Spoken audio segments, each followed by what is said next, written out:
twaragiriwe bake, hari uwatwemereye yuko agiye kudushikira muri KCB Burundi na Kenya kugira ngo yorohereze abarundi gufungura amakonte yabo muri KCB. Ivyo tukazobamenyesha mu kiringo gito cane duhejeje kubibagiramo. Uwitwa Emmanuel aho yavuze ngo ivyo ambasade isaba iyo umuntu agiye gusaba ivyangombwa ni vyinshi, ahubwo akavuga ati bari bakwiye gukora nko mu Buganda honyene gusa ugenda witwaje karanga muntu hama bakaguha ivyangombwa. Ambasade n'umuvyeyi iyo tuyisavye iratwumvira, iki kibazo tugiye kuzogishikiriza ambasade hama twumve nayo ico ibitubwirako. Hanyuma hari n'uwundi muntu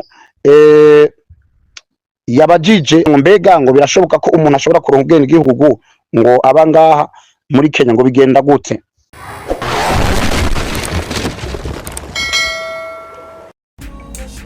Numunezero udasanzwe gusubira guhura namwe mu biganiro bica kuri runo rubuga rwacu rwa YouTube Pisco Entertainment and Media.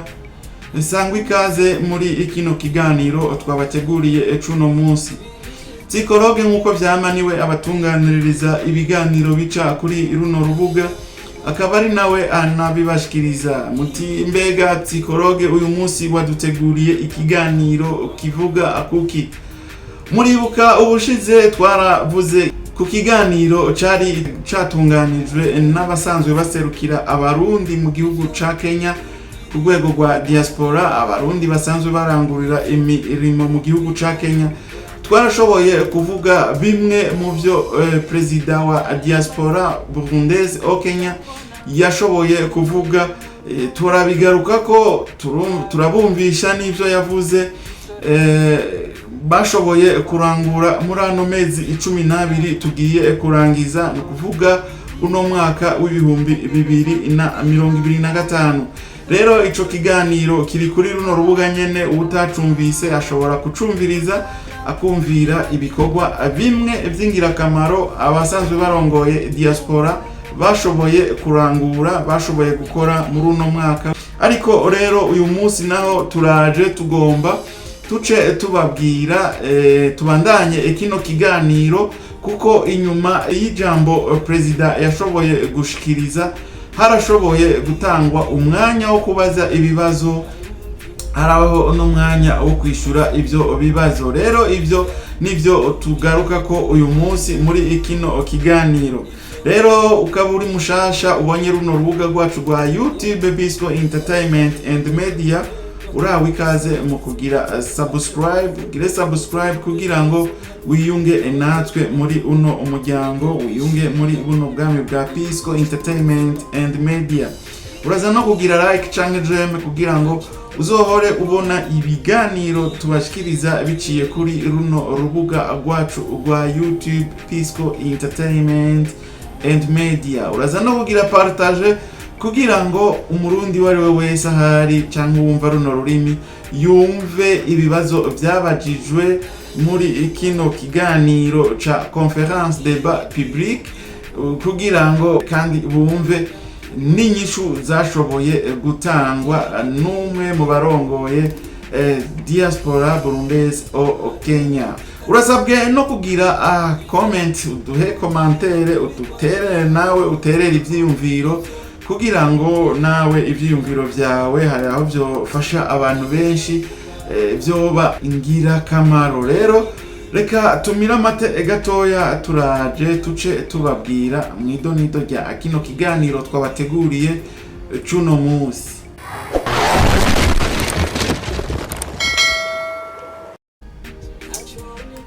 Turasubiye kubaramutsa, sangwa ikaze mwidonido rya kino kiganiro.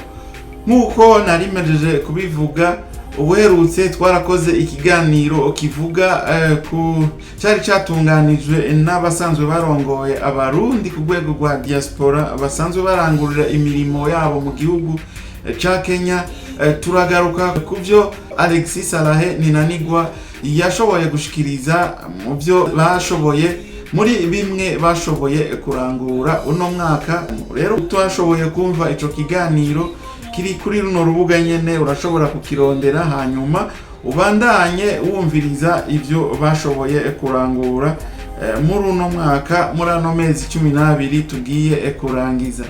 Uyu munsi rero turaje n'igice ca kabiri, kuko igice ca kabiri naco baratanze umwanya inyuma y'ijambo bashoboye gufata. Baratanze umwanya ku barundi basanzwe bari mu gihugu ca Kenya barangurira imirimo yabo mu gihugu ca Kenya, baratanga umwanya bashobore kugira nabo ico bashikirije, bashobore kubaza ibibazo canke bashobore kugira ico baterereye nabo.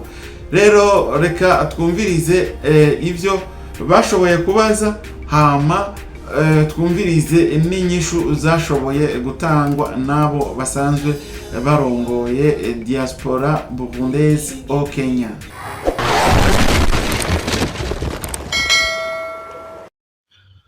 Okay, nsubiye kubaramutsa kandi nongera ndabashimira cyane abarundi buba muri Kenya ingene nukuri ngira ikiganiro mwari muciteze gose.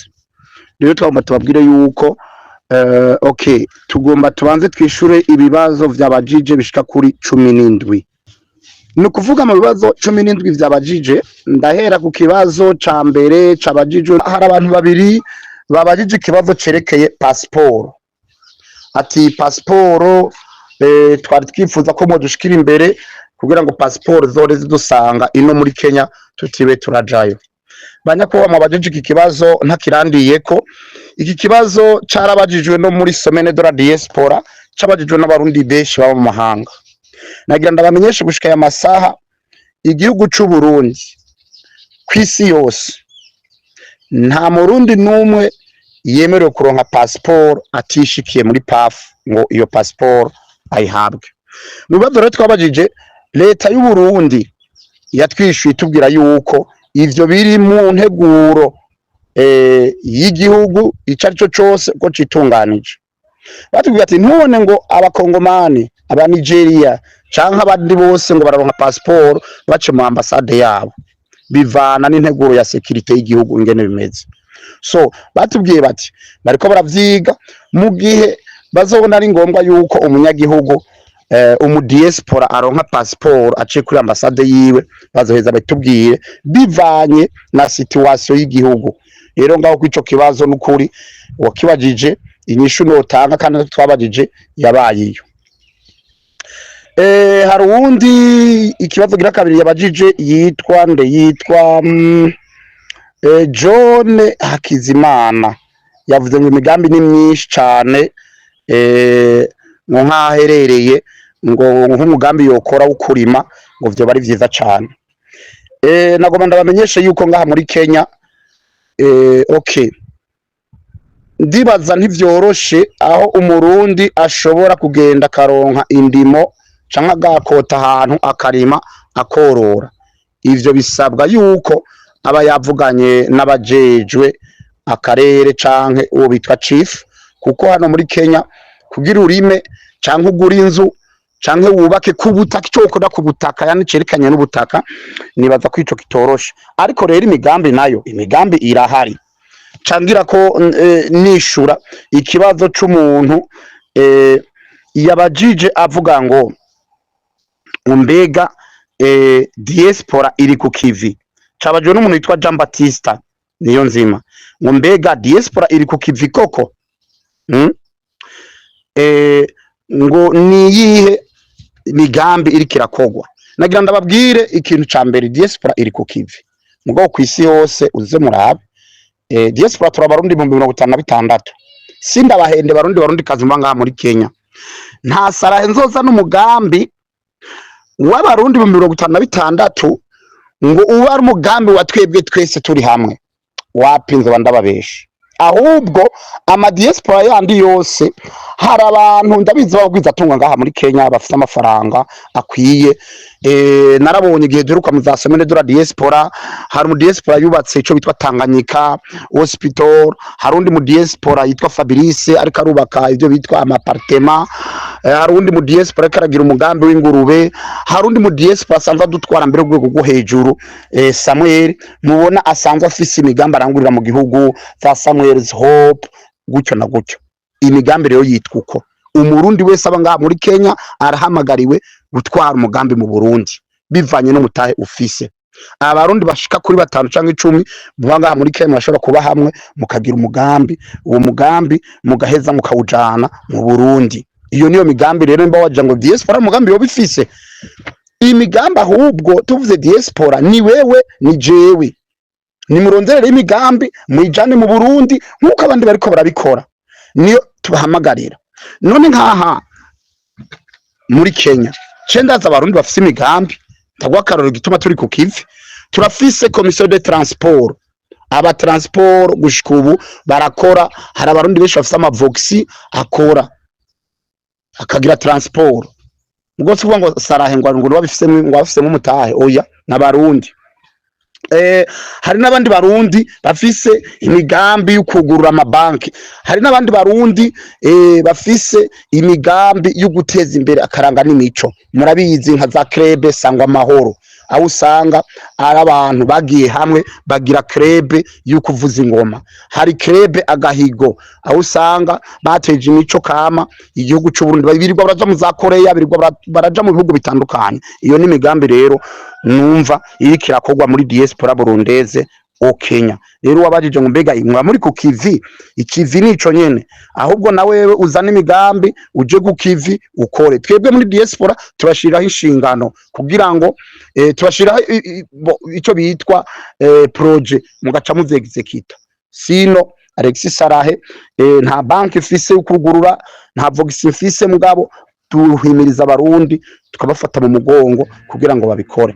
Ubu mbere dufise na projet twaragira ibibake hari uwatwemereye yuko agiye kudushikira muri KCB Burundi na Kenya kugira ngo yorohereza abarundi gufungura amakonte yabo muri KCB. Ivyo tukazobamenyesha mu kiringo gito cyane duhejeje kubibagiramo. Ikindi kibazo cabajijwe ni uwitwa Emmanuel aho yavuze ngo ivyo ambasade isaba iyo umuntu agiye gusaba ivyangombwa ni vyinshi ahubwo akavuga ati bari bakwiye gukora nko mu Buganda honyene gusa ugenda witwaje karanga muntu hama bakaguha ivyangombwa. Ambasade n'umuvyeyi iyo tuyisavye iratwumvira. Iki kibazo tugiye kuzogishikiriza ambasade hama twumve nayo ico ibitubwirako. Ndisha urundi muntu yitwa Njoroge avuga yuko arashima imigambi dukora mugabo akavuga ngo barazimije umuntu ngo uwo muntu ntibarige baramubona kandi ndongo za diaspora zari zibizi. Nagira ndamubwire yuko twebwe iyo umuntu yazimije umuntu canke ari umuntu yakoze ikina kiriya mukaducako muri diaspora turarangisha.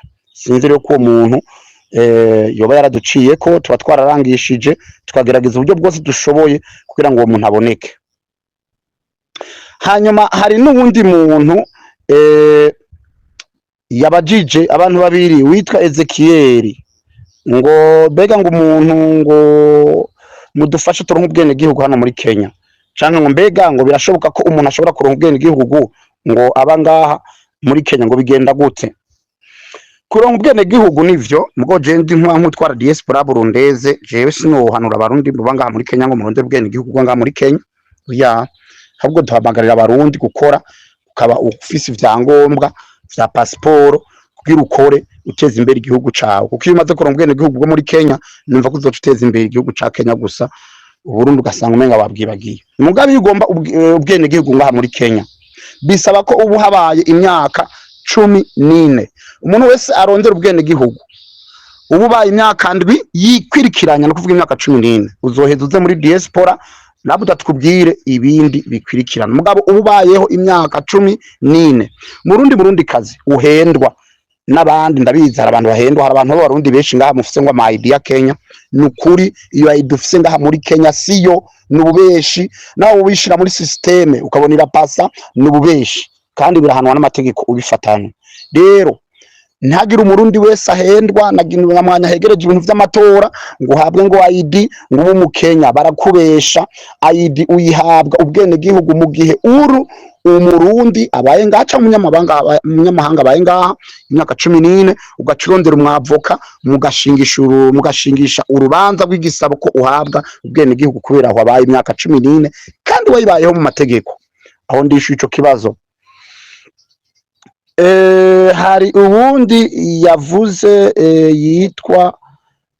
yavuze icerekeye ati mwoba mufasha gufungura abafatiwe muri Tanzania mu gihe baba bagiye bafashwe badafise ivyangombwa.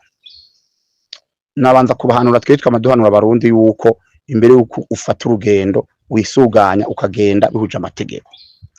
Twebwe rero ndabibire sokre aho mwumva ngo twarapfunguje abantu ngo bafunzwe muri diaspora. Nimwibaza ngo turapfunguza abantu baba bafise amakosa haba namba. Twe dufunguza umurundi yafashwe akaba yararenganijwe. Wewe rero wafashwe muri Kenya ufise amakosa utegerezwa kwiremeka umusaraba wawe. Ico dukora muri diaspora turakugemurira tukakwitaho. Nta muntu adapfunga umuntu ngo hebura umunyorora abo kwapfuye. Mugo wafunzwe wagirizwa amakosa kandi nta muntu adapfungwa. Je Alexis Sara ukumva nafunzwe nagirizwa amakosa yiwanje muzonge murire mugo ntuzavuza kumvugira ngo mfungurwe kandi ari amakosa nakoze natereza guhanirwa. Ico rero mutangure kukimenya. Anibaza ko ntanzi nyishu iri direct. Ati arongera Jean Baptiste avuga ati umuntu yivye muri Kenya arashobora gukurikiranwa mu gihe yagiye mu Burundi akagarukana kariha ivyo yivye canke amakosa yakoze. Umuntu wese yakoze ikosa ararihanirwa haba ari hose. Uca mwico gihe ari inzego zibijejwe uritwara mu gipolisi ngaha muri Kenya ukabereka evidence ingene wibwe uwo muntu nahaba nuko yitwa baraheza bagakoresha inzego zibijejwe zikakurikirana uwo muntu mpaka ahaniwe ivyaha.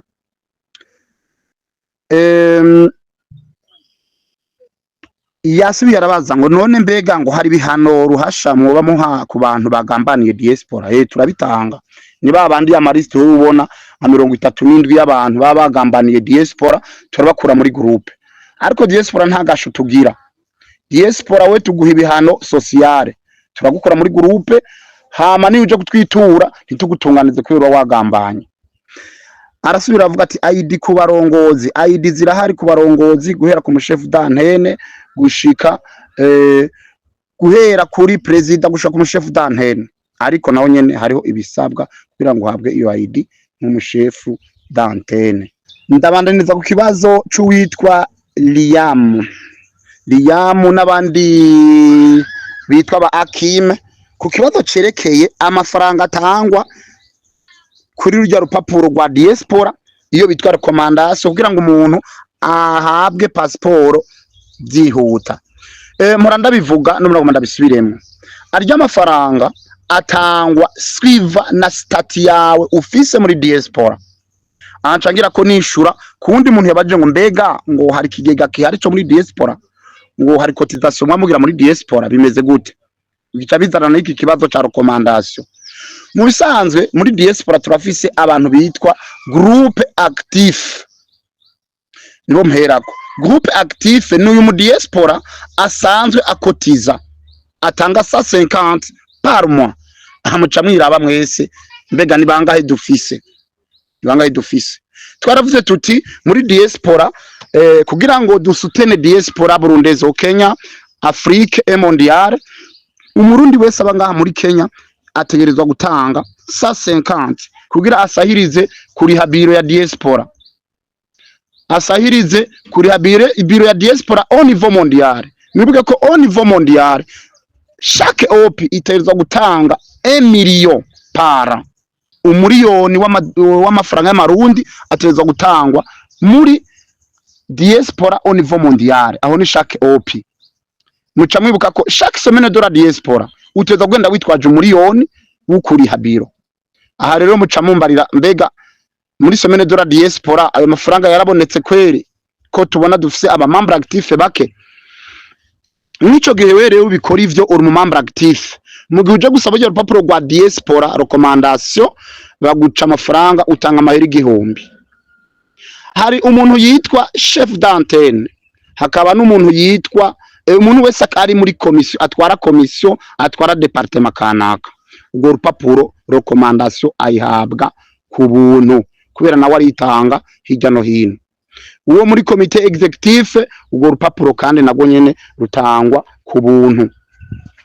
Hari n'undi muntu rero ari mu diaspora azaza gusaba ubwo rupapuro rwa recommandation, ntabwo ari mu membre active, twumvikana, ntabwo ari mu chef d'antenne. Ubwo rupapuro twaravuze yuko atanga ibihumbi 3. Kubera iki? Natwe tuba tumuboneye akaryo kuko nawe ntiyitanga, ntabwo asahiriza. Babantu tuja kuraba mu bitaro, babantu tuja gufunguza, babantu tukurikiranira imanza, nta na kimwe dutereramwo na transport. So nukuvuga ayo mafaranga twayaravye dukurikije ingene umurundi ari mu Burundi agomba passport yihuta. Mu bisanzwe narumvise ko bashizeho ico bitwa biro irija. Mu gihe ukeneye passport irija, ugenda mubaze abarundi utanga, sinibuka neza umenga ya pepre 1 million nimba ntihenze. Twebwe tukavuga tuti umurundi wese mu diaspora aremerewe guhabwa, umurundi wese abangaha muri Kenya aremerewe guhabwa recommandation mu gihe atweretse ko yahora abangaha muri Kenya afise laissez-passer yaheze, kandi vyiza akaba yaciye muri ambassade kugira ngo ahabwe rujya rupapuro rwa go home. Turamuha recommandation skiva na stati yiwe. Uri mu chef d'antenne, uri utwara ama departement, ko rupapuro ni ku buntu. Uwo banarihishije yo dusanga muri inbox. Umuntu asanzwe ari membre active n'amafaranga 1000. Umuntu asanzwe atakintu na kimwe ari mu ivyo bintu bibiri ni ibihumbi 3. So aho ndishuye ngira ko ndabahamagarira kubera kutoja muri membre active, hama noneho ibintu vyinshi bibe biza birafasha. Urumva ko acabamwo exoneration. Ndabandanya, urumva rero nayo mafaranga twayavuze twihweje ingene statut y'umu membre y'umu diaspora bangaha muri Kenya ameze. Ndabandanya gucerekeye cotisation ati mbega iyo umuntu bishitse akaja mu bitaro akagwara mwo mwarashize agasanduku kumufasha canke bimeze gute? Barundi kazimwa ngaha muri Kenya narababwiye yuko chaque antenne mushobora kwiorganiza mukamufisa agasanduku kiwanyu. Twebwe umuntu dukotiriza iyo yahuye n'ikibazo. Guhera muri 2021 twagiye turashingura abantu, twagiye turafasha abantu, akaba amaliste y'abantu bitanga. Harabitanga ko 20, harabitanga ko 1000, harabitanga ko 100, amajana 2, amajana 3. Izo liste secrétaire azifise mu machine zose. Umurundi wese yakotije guhera muri 20 kukamatewe na diaspora. Uwo murundi tumuharura nk'umurundi ateza gufasha mu gihe ahuye n'ingorane iyo ari yo yose. Wewe rero murundi kazi uba ngaha muri Kenya, uzutubwira ngo jewe ngo ndagwaye ngo gwariye mu bitaro ngo nagomba ubufasha. Ego witwa gute? Nitwa Kazoviyo. Campamagara secrétaire ndondera kuri ya mariste unyandikire muri machine Kazoviyo ndabire ko yo yaritanze na rimwe guhera muri 2020 gushika 2025 turimwe. Igizina ngiye tutaribonyemo ni handi usanga telefone yawe ntayitaba kuko nawe nta namwe bigeze witangira abandi. Mugabo mu gihe wowe waritangiye abandi ukabugwaje kwa wahuye n'ikibazo Maria cankuye ni ugomba kugira mariage eka byose, mu gihe waritanze na rimwe twe turaba ngo witanze ngahe witanze kanga, mugabo waritanze n'umunsi wa rimwe mu bikorwa bya diaspora. Ibikorwa bya diaspora ni byinshi, tuja muri semaine de la diaspora twaratanze amakamu. Cyo kibazo c'amakamu ndaja kugaruka ko ku mugoroba, ndaja kugaruka ko kuganiro cyanyuma duheraheza. Harabitangiye kuvuga ngo inyubako ya diaspora, harabitangiye ico bitwa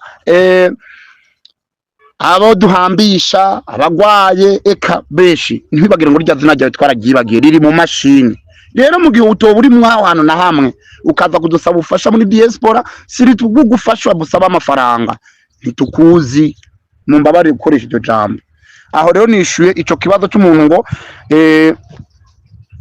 ngo yarapfunzwe, ico ni mugishatiye yakivuze abakiyambo avuga ngo hari abarungu babiri ngo bari bapfunzwe ngo bapfungiwa hana hari ya ngo mbega umushefu d'antenne wa Kiyambo yoba hari afashiki byagenze gute? Ndaja gusaba secrétaire atubwire umushefu dantene wa Kiyamba arahari, araja kwishura umushefu dantene wa Kiyamba kuri iki kibazo ca Mugisha Thierry, aho hari abahungu bari bapfungiwe hariya ntiyatumenyesha. Iyo umuntu apfunzwe rero ni vyiza yuko tegerezwa kumuserukako tukanaraba yuko apfunzwe ubuje n'amategeko. Hari n'abandi barundi usanga bagoye wagenda kumufasha ahubwo mbere ugasanga umusaraba wiremeze. Ndatanga akaruru k'abarundi 12 duheruka gufasha bari bapfungiwe ahantu hitwa Pangani bavuye gufungwa ahantu hitwa Kiyambo. Nako tutakoze mugabo barundi twasanze ari abarundi batanga amananiza mbere mu nyuma basubira inyuma gutwita ngo turabasuma ngo twagombye kubakorerako ibintu bigoye muca musanga abarundi bagoye. Rero mu byo dukora turahura n'intambamyi, turahura n'ibibazo ku barundi bene wacu gira cyatwo turafasha.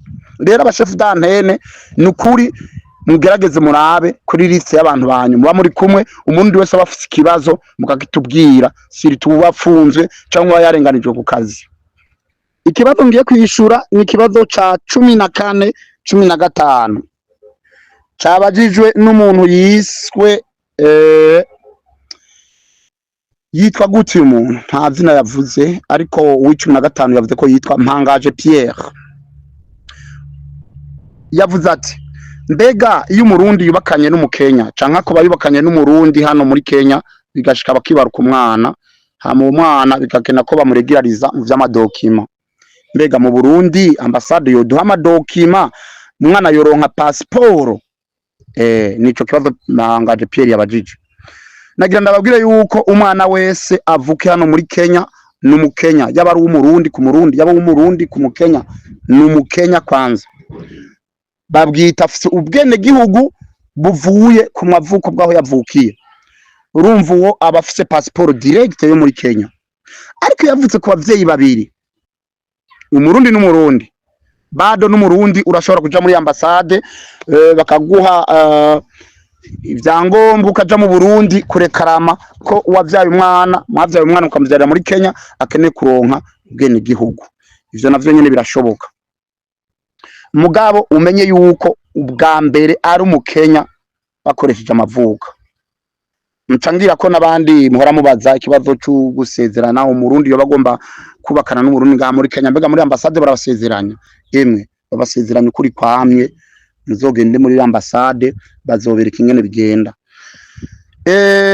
Ubu wa 14 yavuze ngo visa ngo tujana muri Kenya baduha visa y'amezi 3, yahera amezi 3 bakatwongera yanda 3, mugabo bimaze amezi 6 ngaha muri Kenya bacakubwira ngo sohoka umupaka. Mu bisanzwe nuko mu mategeko ya Kenya iyo ubaye hano muri Kenya amezi 6 baca bagusaba ico bitwa visa de residence. Nagira ndabamenyesha yuko ngaha muri Kenya hariho ico bitwa visa yitwa F. Iyo visa yazanywe n'umushikiranganje wa mbere yitwa Musalia Mudavadi, aho umurundi wese umuntu wese muri East Africa afise uburenganzira bwa kapurayinga iyo visa kugira ngo ubeho ukora ivyo ukora vyose bibe vyemewe. Ni ukuvuga nka permis de travail. Mugere maze amezi 6 ngaha muri Kenya ukaba udafite permis de travail utezwa gusohoka igihugu ukagaruka. Rero ntahamagarira abarundi bose iyo umaze amezi 3 yandagahera cujaja muri portal muri EFNS wa applying ico bitwa work permit yitwa F. Nihenze nza gusubira mu ndabisome neza.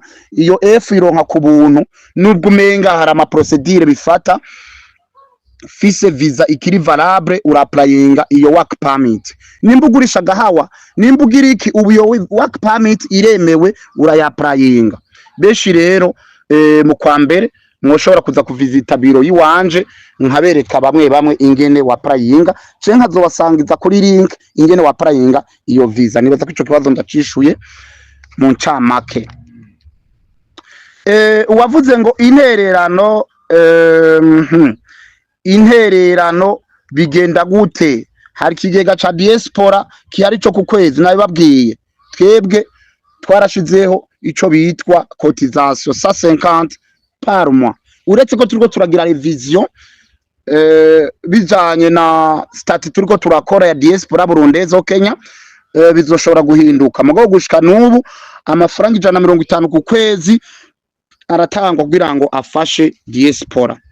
Hama ikindi cerekeye nk'umuntu abagwaye namaze kuvyishura turaraba nawe stati yawe ko wahora witanga kugira ngo tugusabire intererano.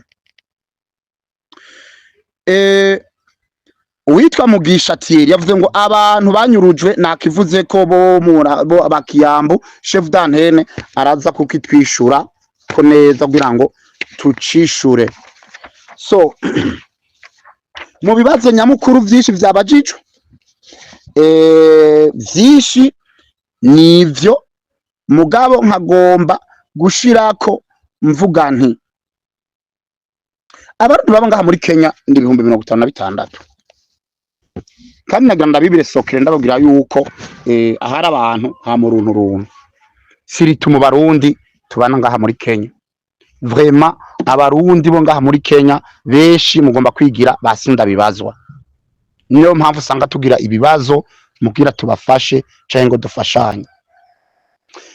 Twe duhamagarira abarundi kugira ngo bumve imigabo n'imigambi ya diaspora, ari nayo imigabo n'imigambi icija gushira mu ngiro yambona kazoza y'umukuru w'igihugu n'ibihumbi 2060 igihugu giteye imbere. None bizogenda gute mu gihe twese dahurikiye hamwe muri diaspora, mu gihe twifise abarundi bavuga ngo ivya diaspora ntavyo bakeneye? Aho noca duhurira nuko tubazo utwo tubazo twose mubona duhura natwo, iyo migabo n'imigambi yose mubona itaja mu ngiro nuko atabarundi beshi twiyumva namwo. Haro n'uwavuze ngaha ati ndashimira abarundi yuko kuva murose ubu butwari nta maskandale turumva, nta mafaranga turumva yibwe.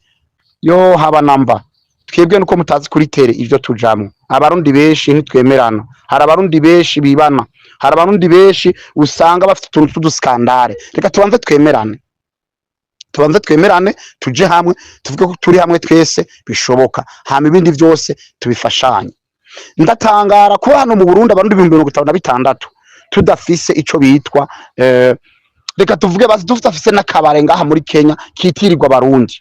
Beshi barabufise, iyo uravye abanyarwanda barabufise, abatanzania barabufise kandi biyumva namwo. None nta barundi 10 mwoshobora kuja hamwe kugira ngo mugurura akabare?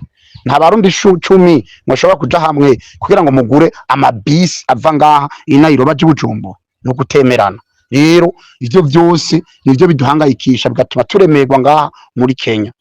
Hama ibindi vyerekeye gufashanya, iki kigega muri ko muravuga abarundi kwa kuri kutemeranya nyene. Turafise n'ama association meshi, turafise muri turabarane, turafise association isanzwe twagwa n'umupfasoni yitwa Aline, Bishop Aline. Baragiye hamwe bagira association yo gufasha abarundi, baba barundi usanga bahuye n'ibibazo vyo gupfisha, baba barundi bafise ibibazo vy'umuntu yagwariye mu bitaro. Bishop Aline afise association kandi agahamagarira abarundi mwese kumushigikira. None mumushigikiye nimoko muzoba tugabanirije imitwaro muri diaspora. Genda rero mwese mwijukire kuja mu mashira hamwe mu association. Iyo association ya Bishop Aline iri muri ville, bafise ico bitwa projet mwiyo association yabo yitwa ngo Umurundi ni inguvu twese hamwe. Sinzi ukuntu yayise ntihenze, mugo narabonye yuko yaranantumiye turaja mu biri wiwe turaraba, turabona vy'ukuri ko abarundi bakeneye kuja hamwe bagashikira iyo ntuzenye iyo association yiwe. Rero ni muri association tubabarane, mugo barafite departement yo gufasha abarundi bose babahuye n'ikibazo. Rero munaheza mukagenda mugaca mukurikirana condition ziwe, mbega hasabwe kugira ngo winjiremo. Naranamwemereye yuko mbere na komite yiwanje twoshobora kuja hamwe tukagenda twiyabodesha muri association, ko nasanze ari abarundi nabo nyene b'umutima bafise akaranga ko gukunda abarundi, gufasha abarundi. Rero ivyo ari vya bindi twitwa sociale. Umurundi abari mu tubabarane nk'iyo agize ingorane ntagaruka muri diaspora, usanga tubabarane yabimufashije vyose. Ndamaze kubona amaze gufasha abantu beshi, abarundi beshi, harabitavye Imana ahambisha, harabagwaye akoza mu bitaro. Rero twijukire kuja mu association atandukanye. Hari n'ama association ajeje kwiteza imbere, guteza imbere imico kama, za association zitwa Sangwa Mahoro. Sangwa Amahoro n'abantu baja hamwe bakagira cotisation, bakavuza ingoma, bagahamagarirwa ahantu bagakora ibiraka, hama ugasanga murafasharije. Iyo umuntu agize ikibazo ari muri Sangwa Amahoro usanga baca babikemurira hariya batiriwe baraza muri diaspora. Twarabonye haro n'indi migwi bitwa agahigo n'imigwi itandukanye, nabo nyene n'abavuzi b'ingoma bashira imbere akaranga n'imico, baratumirirwa ahantu hatandukanye, hama uburyo barose bakabworganiza bukabatunga, yabo urwaye bakavuzanya. Erega ivyo nivyo twita diaspora, niko gufashanya.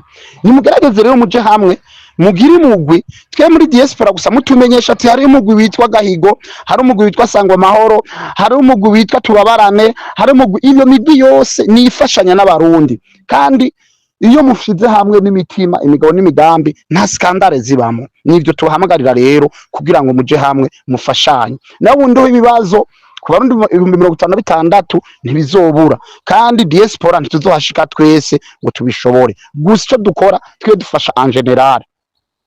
So umuntu yuguruye kampuni ya transport, muraza mukatubwira twe turafise kampuni ya transport, twagoma mutumenye muri diaspora, mutumenyekanishe, niryo terambere. Umuntu yuguruye ibintu byo kufasha kuruika amafaranga mu Burundi, baraza bakatubwira.